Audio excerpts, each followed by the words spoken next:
What's up guys, Shawnthebro here. We are going to be going over quests part 1.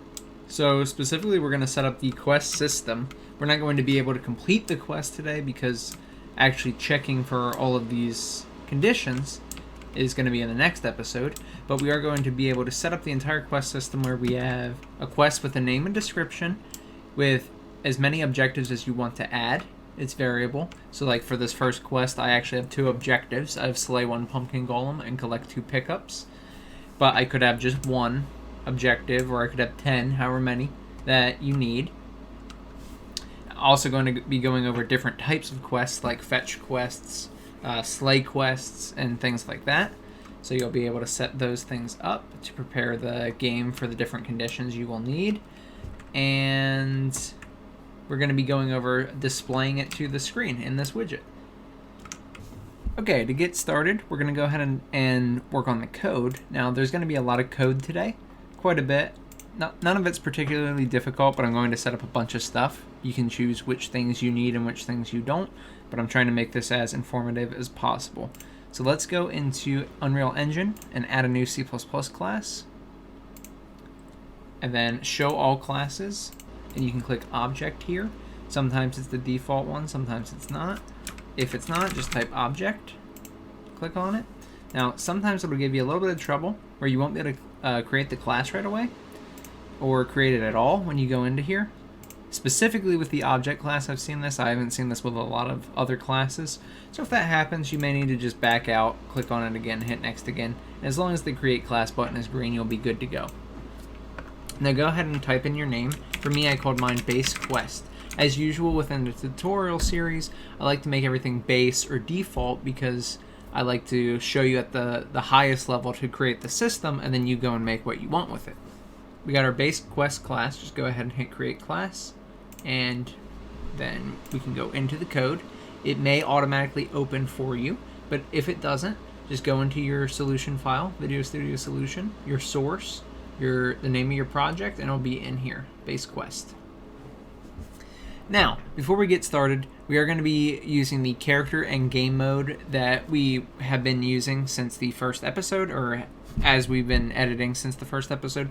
So you may want to go ahead and catch up. We're relatively far along. However, we won't be doing anything that requires you to watch the other episode. So if you do want to watch it, I'll leave an iCard right here in the top right corner. You can click and go to the first episode of the Action RPG tutorial series. Okay, otherwise, let's get started. So I went ahead and made a bunch of enums in this new class. I've made quest reward and clear condition.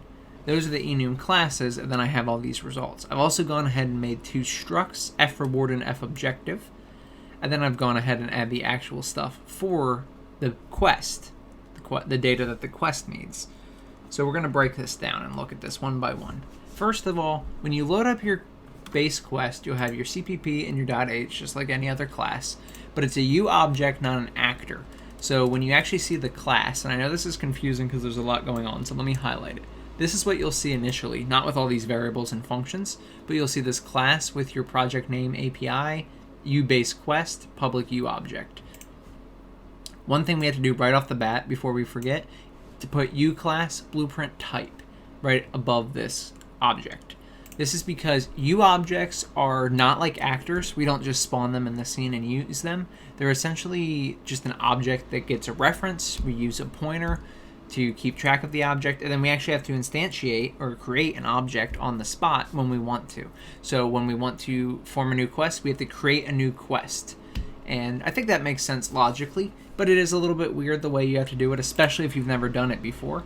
So it's important. Make sure you put U-class blueprint type right above your actual class for your quest. And then let's go ahead and take a look at some things here. You'll have generated body and U-base quest. This is your constructor, so this will already be in your CPP. It's this right here. Again, you won't have the stuff inside of it, but you will have the actual constructor made. And what we're going to do today is add everything else in this file. Everything else is something I've added, so we're going to cover all of it, probably starting from the top and going down to the bottom. In previous episodes, we worked on something called default item and default enemy. Default enemy is essentially base AI. It doesn't have any actual thinking right now, but it's an enemy we can spawn in the scene and beat up and do things like that. I've included that file so that I can make enemies down the line and references to them. Specifically, actually, what type of class they are, which you're going to see I'm not doing that here. So don't get confused, but I've gone ahead and included them so that we can include their class types. So default enemy and default item I've included at the top of my base quest file. And then I've made 2 enums, 2 structures, like I mentioned. So make sure your enums are formatted like this. Enum blueprint type, enum blueprint type. And then enum class, this is the name of your enum, but just enum quest reward. And then UN8 is the type. UN8 is perfectly fine for the type, so just leave it like that. Now what we're doing in here is setting our enum values. So quest reward. So the reward for the quest, remember we're making the whole system today. So the way that I see a quest is you have your quest that has its information like the name, the description, and then you have your objectives, which are like, slay 10 of this monster, collect 3 of this flower, travel to this location, something like that, right? So you have those objectives, and once those objectives are completed, you then get a reward for doing that quest. It can be nothing, quite literally. It can be experience. It can be an item that they give you in your inventory. It can be infinity with a certain character. Go ahead and set up all your rewards that you want. These are just the enum states. We're not really going to be doing anything with the rewards today, considering we can't actually complete our quests yet, but we are setting them up so that we can see them, and then we know what to do with them in part 2 of quests. Okay, and then I also go ahead and make my enums for clear condition, which is essentially just what type of quest is this. Is it default doesn't really relate to anything. It's essentially you don't do anything. It's an automated quest. But slay, for example, is like kill a certain amount of monsters, defeat a certain amount of enemies. Collect is your fetch quest. Either go get 3 of these flowers and bring them back to me, or just go grab 3 of these things around the world, whatever. And then I have travel, which is just literally like reach a certain spot on the map, go to a certain location for the first time, things like that. Okay, so these enums should be pretty simple. You can put as many or as little as you like. You can opt to not use them at all if you prefer. Now let's go into our structures. So a struct is essentially a class, so nothing to be confused about here. We just are basically having a mini class inside of our other class, our base quest class. So in this case, I have F reward and F objective. Structs usually start with F. Not honestly entirely sure why, but that's the standard. So make sure these are also blueprint type. They don't all technically have to be, but you can see I'm putting just about everything to that right now, just so you can have full control over whatever's happening in blueprint as well. For the structures specifically, I have one for objective and reward. Kind of like the enums, but not quite. So for the enum, we had quest reward.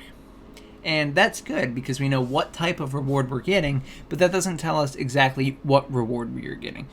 Maybe we're getting an item or we're getting experience, but it doesn't tell us how much or what type of item.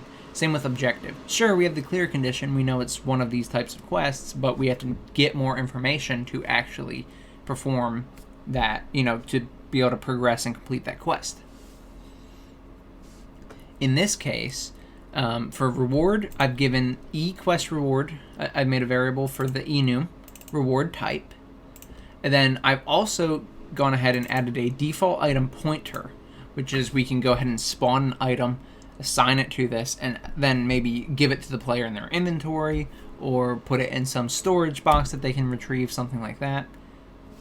And then I've added float experience, which is pretty self-explanatory, especially because we already have experience as a topic in this third-person tutorial.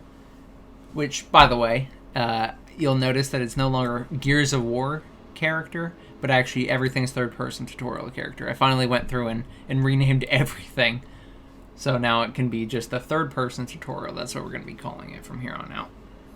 or the action RPG tutorial, either way. But just the fact that we're not going to be referring to it as the Years of War template anymore. Okay, and now for my objective, I have my E clear condition, so what type of objective this is, if it's a slay objective, collect, travel, any of those. And then I go ahead and add a default enemy pointer and a default item pointer. The enemy pointer is enemy to slay. So essentially this is going to hold a reference to the enemy type we should have to slay. Now, to be completely honest with you, it's not going to stay this way. We're actually going to grab the class type. So we're going to grab the class of default enemy, not look for a specific default enemy pointer. I mean, if you're fighting a boss or something like that, then you could actually use this just how it is and it would work. But if you're just looking for general enemies in the world, like 10 goblins or something like that, we're just going to use the class of instead of a specific pointer. But since we're not on that episode yet and we're not going to be doing that logic today, I'm not going to change it from here. I'm just kind of giving you an example what this could look like. Same with default item. This is just, it's probably going to be a class of item, not just a specific item, but it could be. Again, there's one item in the world and you have to collect that, then you can use a pointer just like this. Okay, then I have a description of the objective, because sure, we have all these things, but we still need to relay that to the player somehow. And then num required. So like if you need to slay 2 goblins, then num is 2. If you need to collect 3 flowers, then num is 3. Okay, and now we're done with our structs and our enums and stuff. We just have to fill out our actual quest data. So I have 3 functions: set quest details, set up objective, and set num objectives. So remember, a quest is the overall thing. It's the container, but the objectives are what you have to complete to be able to finish your quest. Once all objectives are done, your quest is complete. So set quest details, you can take a look at it here. It has a name and a description. This is literally going to fill out the name and the description of the quest. Now, when you're doing a big game like an MMORPG, a lot of times these are stored on a server or stored within a file, and then the file is parsed and calls a function, such as the set quest details, which then assigns the name and the description to it. So you can do the same thing here. Specifically in this episode, I'm just going to be calling the function and passing in whatever I want, but obviously that would get very annoying down the line. If you have like 100 quests, you're not going to want to do that 100 times. Okay, set up objective. I have quite a few variables here, which again, some of these are going to change because this most likely will be the class instead of the pointer, but I have the objective number. This allows for quick reordering. So objective number is like what order it'll be in. If you have like eight objectives, this is objective 1, objective 2, objective 3. Now theoretically you can do them in any order right now, but just to kind of organize it better, you can have your objective number and you can kind of separate them so you know which one you're working on. Then you have your default enemy, default item, which I've already gone over, the description of the objective, and then the number required of objective, which again is however many you need to do until that objective is complete. And then I have set num objectives, which is just a nice way of determining what your maximum amount of objectives for this quest is. So if this quest has 1 objective and it's just travel to this spot, then set num objectives with the parameter being 1. If you have 10 objectives, and it's like slay all these different types of enemies, then 10 is your number of objectives. That's not really required. You can force it to be only 1. If you only ever want to do 1, you could, just kind of add them on the spot and never force it to be a certain amount. That's perfectly fine. I set it so it can be cut and dry. You know what you're working with, and we have a little bit more freedom when using that in the code. Lastly, for the quest itself, I have some variables: the name and the description of the quest, and then the reward is just the F reward, which is the reward structure we made up above. And then I have a T array of F objectives, which is the structure we made of objectives up above, and I've called that objectives. So each F objective is going to have its own information, but we can have an array of them because we can have 5, 10, 20 objectives. Okay, now again, that's quite a bit of code to take in, but we do still have to write the C++ file, the CPP. Now this one's not too bad either, so bear with me. we're essentially just doing a bunch of sets in here.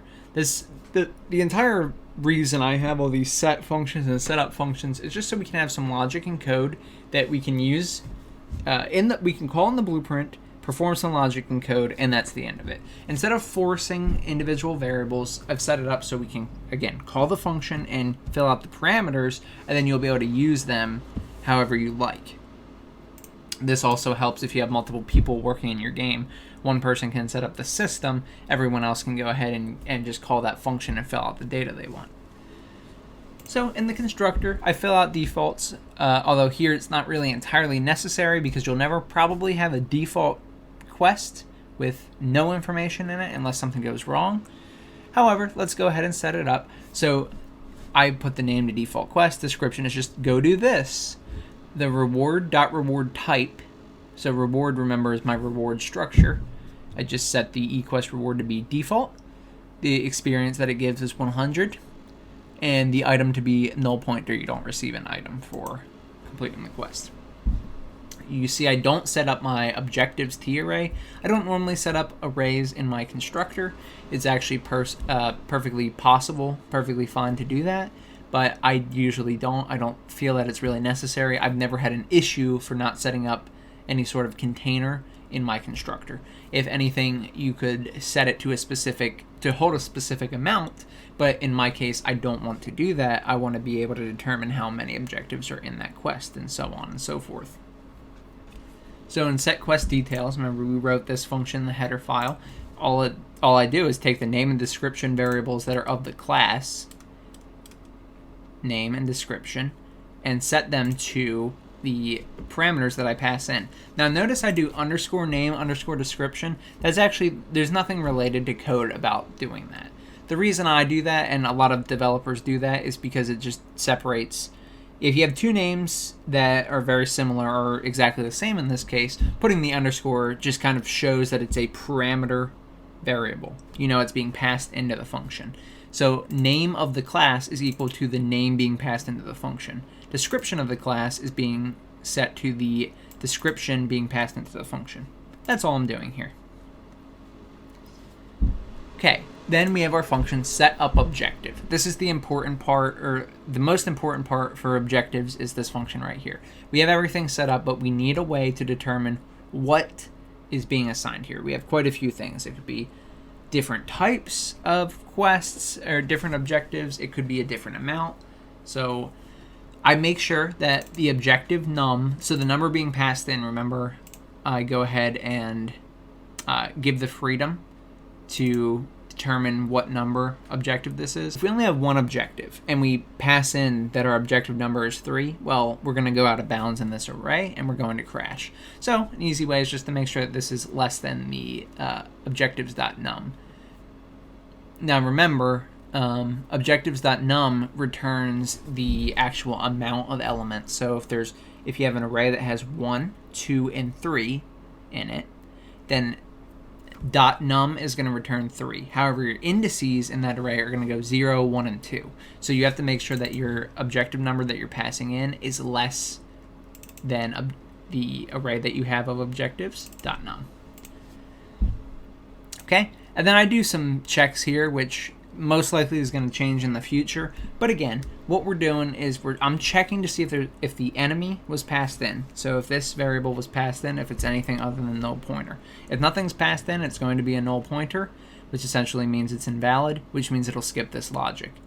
And then I also go ahead and check if the item is null pointer or not. If it's not null pointer, then we go ahead and we set the logic, but otherwise we skip the logic. In this episode, we're not going to be dealing with either of these, but I'm just showing you how you can potentially set it up. I go ahead and if the enemy is not null pointer, so if we have an enemy that we need to slay, I grab my objectives with the passed in objective num. I grab the clear type, which is the clear condition. It's the clear condition enum that's in the f objective structure. Okay? And I set it to be slay. We have an enemy that we have to slay on this one. And then I go ahead and set the enemy to the enemy that's passed in. Otherwise, if the clear type If there's an item, if enemy was null pointer, but there's an item and it's not null pointer, then the clear condition is collect. It's a fetch quest or collection quest. So our item to collect gets set to the item. Regardless if those are valid or not, we still want to set the description of the current objective to the description passed in, and the number required of the current objective to the number required passed in. Lastly, we want to go ahead and set our number of objectives within our setNumObjective function. It's just an easy function to go ahead and allow you to change around how many objectives are within this quest very simply, very quickly, without having to do a bunch of changes. So the way I do it is I take my array, I call a setNum function. You can read what it says, but resizes array to given number of elements, and then I give it the number that we passed in. Simple enough. Okay, and that's all the code we're going to do today. So there is a little bit more I actually do in the game mode, but that's for next episode, so I'm not going to show it as to not confuse you. Hey guys, quick update to what we've been doing here. I learned some things about Unreal's garbage collection and figured out that leaving them as raw pointers would actually cause a crash. So whereas I was trying to use them as a teaching technique to say, oh, we won't get into subclasses now, it will crash your program eventually if garbage collection gets a hold of them. So everywhere where we were having pointers, specifically in the F reward structure and the F objective structure, for both the enemy to slay, the item to collect, and this item that you receive, you should change them to T subclass of, and then the type. You don't have to put a pointer in that type. So just do that for all those, and then go ahead and change what's in the setup objective function as well. Instead of pointers, T subclass of, and of course the same goes within the CPP file, T subclass of. And after all those changes, you should be good to go. You should not crash. My apologies for that. We will cover more about what that does in the next episode, because that's what we're going to be doing anyway. So you'll understand that a bit better. But for now, just do that so it doesn't crash. Lastly, when you do make that change, it'll make your nodes look like this, where they're purple. And they say default item class and enemy class. And you can go ahead and pick the class if you want, but we're not going to be doing anything with it right now. Again, we'll cover all that in the next episode. Okay, we're going to need a few things today. The only one we need that we have already had is our character HUD. We're going to need to pull that up just so we can add the other things to it, like the quest info and the objective info. But we're going to need to make our base game mode BP, and then make these other two widgets. So in my functional BPs, I went ahead and added a new blueprint class, and based it off of my code class game mode, my third-person tutorial game mode right here. Now, you could do this all in code. I just like doing a lot of the blueprint stuff in Blueprint because I find it a lot easier to actually test with early on. And so in this series, we haven't actually made a Blueprint game mode yet, but I think it's a good time to do it now since we're going to be spawning widgets and things like that. Once you've made this game mode BP, make sure you go into Blueprints and then Project Settings. It'll say Game Mode, Edit, but what you actually want to do is just kind of determine what game mode you want here. So if you hover over this, you'll get this pop-out window, and then hover over select game mode base class, and then go ahead and choose your base game mode BP or whatever widget you just, or excuse me, whatever blueprint class you just made, and set that as the game mode you're using. So I'm using my base game mode BP. I need to do that, otherwise it won't replicate it won't show the logic that I am putting in my base game mode BP, because that class isn't being used as the game mode. And then we're not going to set up the logic yet. Let's go ahead and make the two widgets first, because they're mainly just for looks. So go wherever you want to make your widgets and right click and hit user interface, widget blueprint twice. Make one of quest info, one of objective info. For quest info, I just put a few little things here to make it a little neat. It's nothing fancy, but it gets the job done. I've added another canvas panel, which you can search for it and just drag it onto the screen or drag it into the hierarchy. So I have a canvas and then this canvas. The outer canvas, I'm never going to get rid of. I want that outer canvas, but I do want to sometimes organize something else in relation to a certain area, right? So specifically for now, I want everything to be centered on this block that I made, and I made it the size that I wanted to display on the HUD. So I've added another canvas. It's not required, but it's just a little bit neater, at least in my opinion. I've gone ahead and added an image, just brought it onto the screen and actually changed the alpha to 0.2, and then everything else to 0. Just like that. And then I have this little like dark gray box, just so that we can have a little bit of difference from what's going around the screen. That way when you look at it, you can tell that it's in like a little quest box. You can tell that your bounds and all. And then I go ahead and add quest name text and quest description text, which were both just text. I literally brought them into the screen and named them. Made sure that they are both variables by checking this box right here. And then I fill out the text that I want. So for the quest name, I just go ahead and put in quest name and then put justification in the center so that it shows up in the center. I've made the text box actually as long as everything else. Everything has a size of 640 on the X. So you can see that it's all the same size as the canvas panel.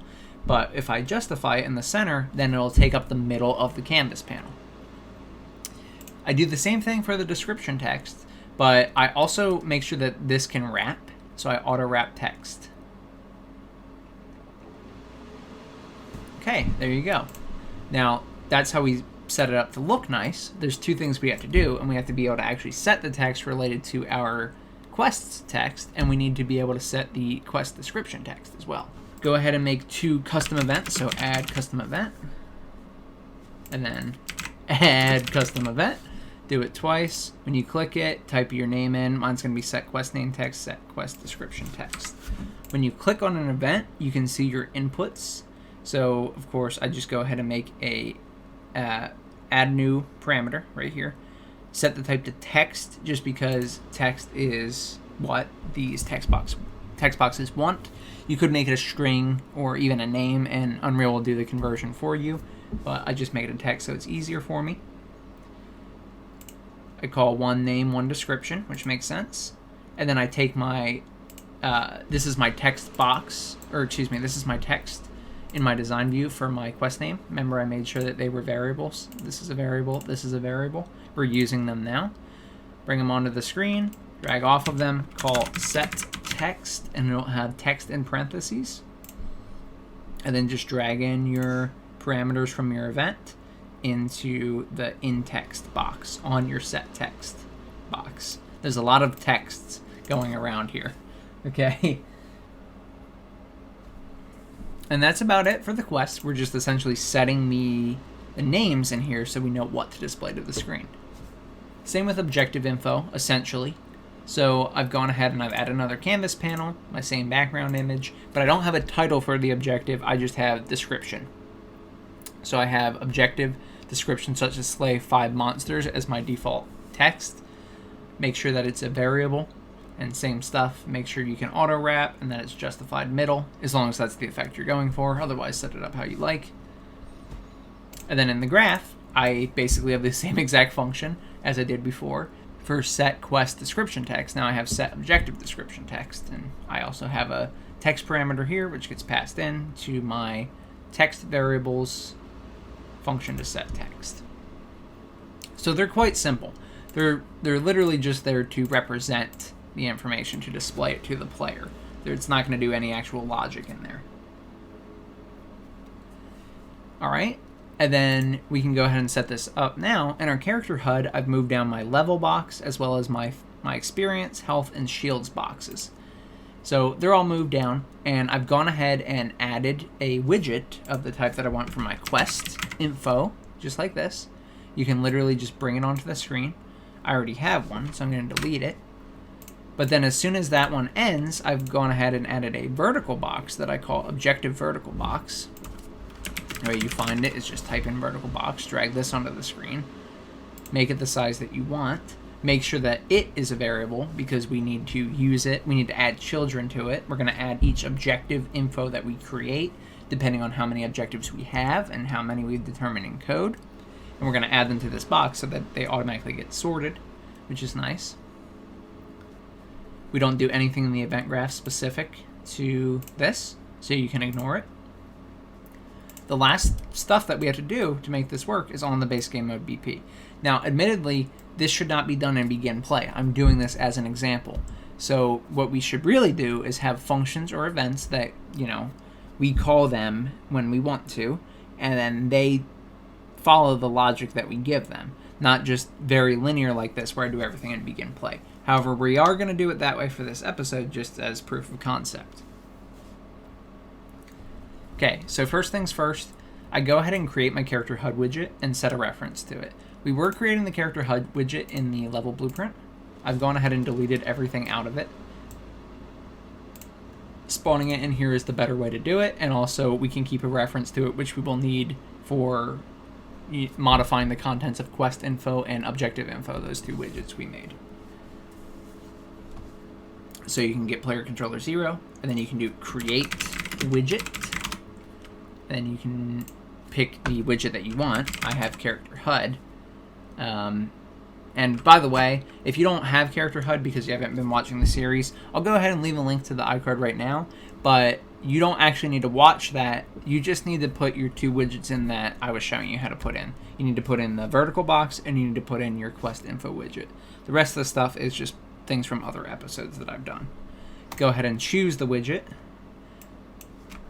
And then go ahead and drag off of your widget that you created and hit promote to variable. It'll make a variable for you of that widget type. And then this is essentially your character HUD reference. So I call it HUD reference. And then go ahead and drag off of that and type add to viewport. And this will actually show it to the screen.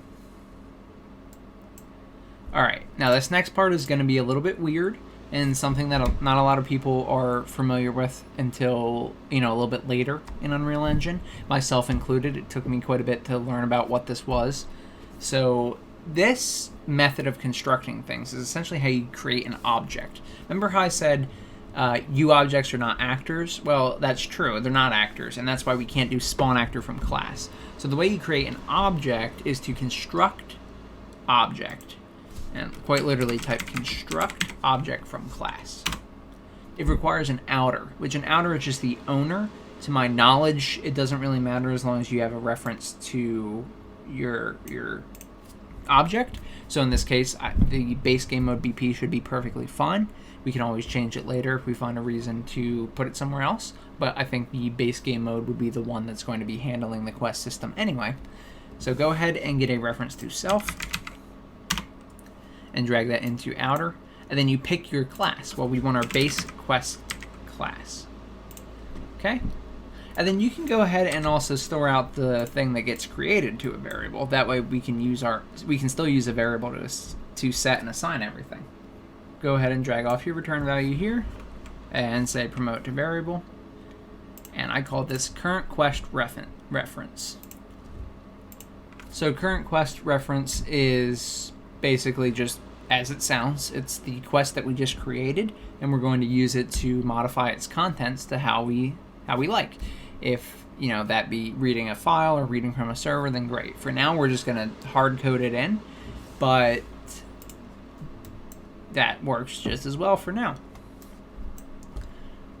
Now we're going to start calling our functions in order that they need to occur. It's not too picky, but if we are going to set our objectives and we have our whole set num objectives thing, then we should do that first.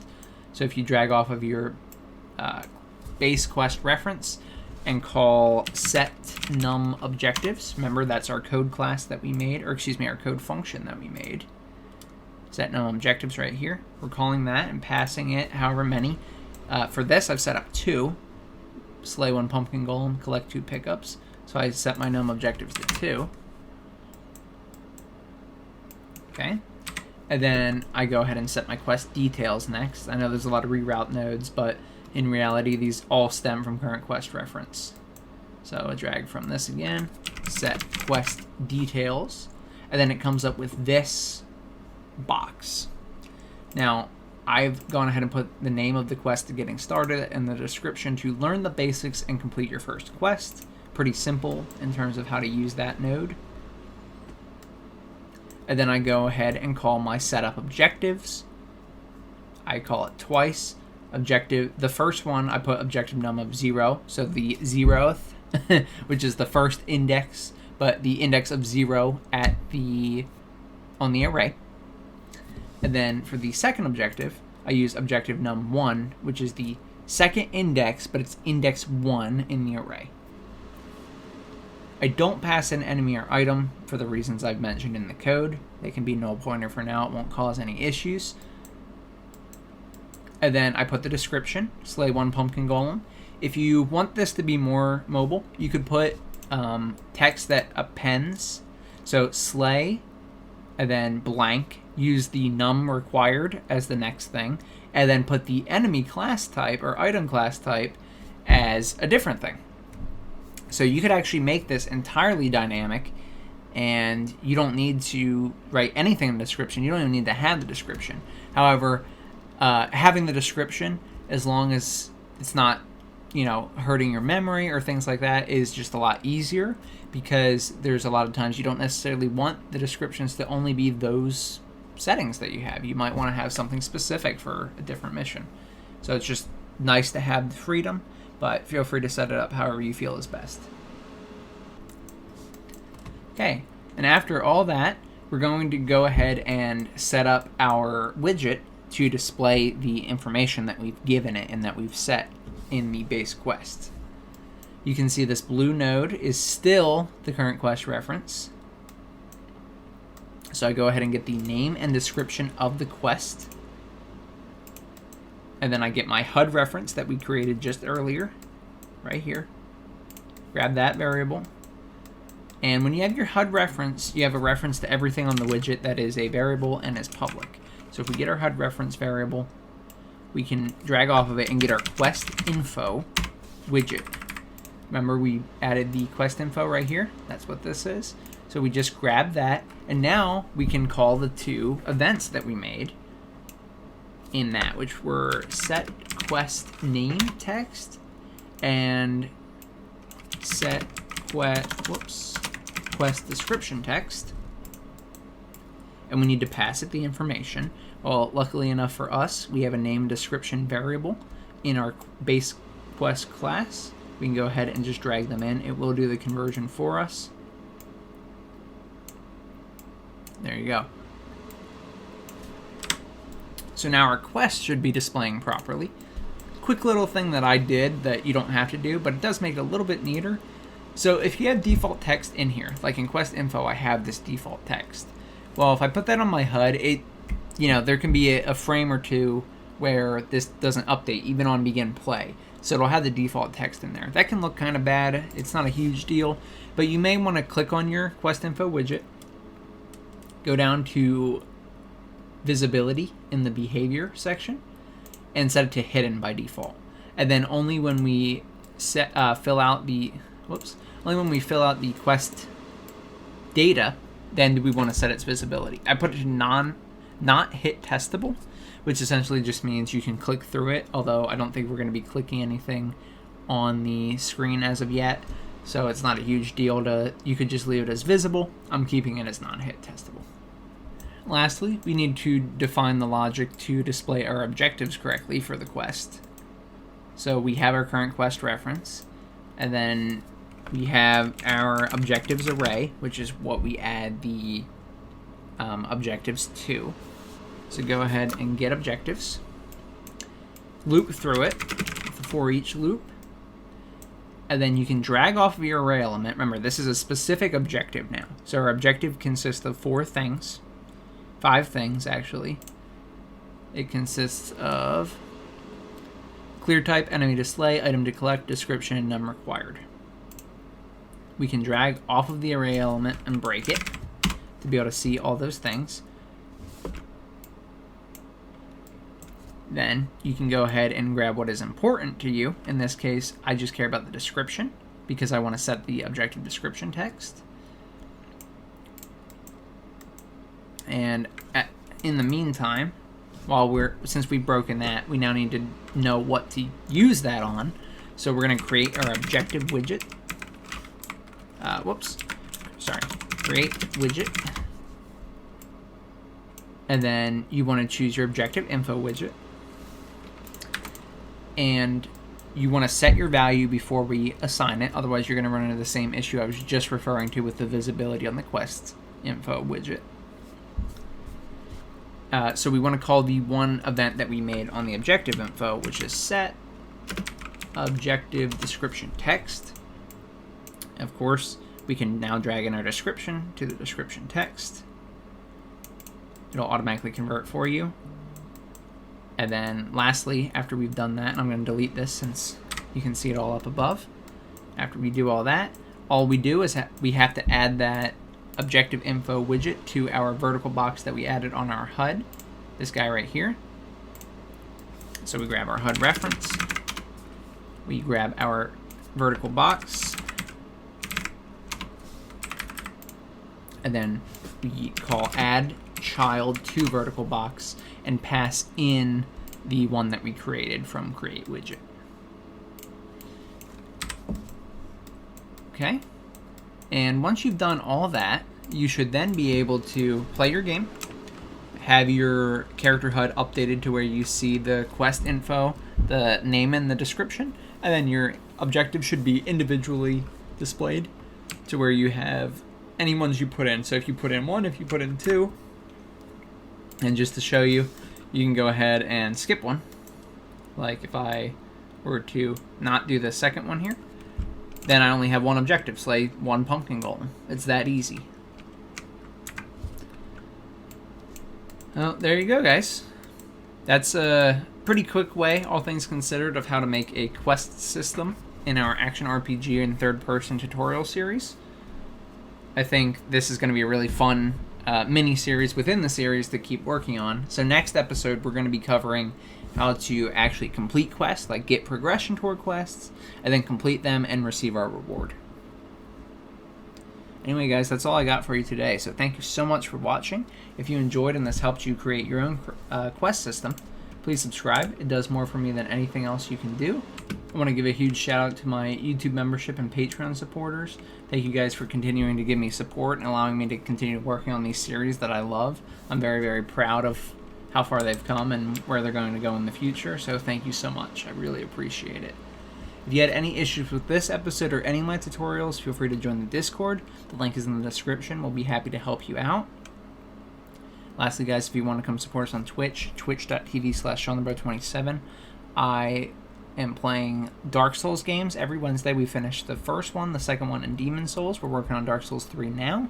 And on Fridays, I'm going to start doing programming streams. As of around February 19th, we are going to begin programming live streams on Twitch at that channel. So if you want to learn some more coding live, and ask me some questions live, then feel free to do that. Anyway, guys, thank you so much for watching. I'm Shawnthebro, and I'll see you in the next one. Goodbye.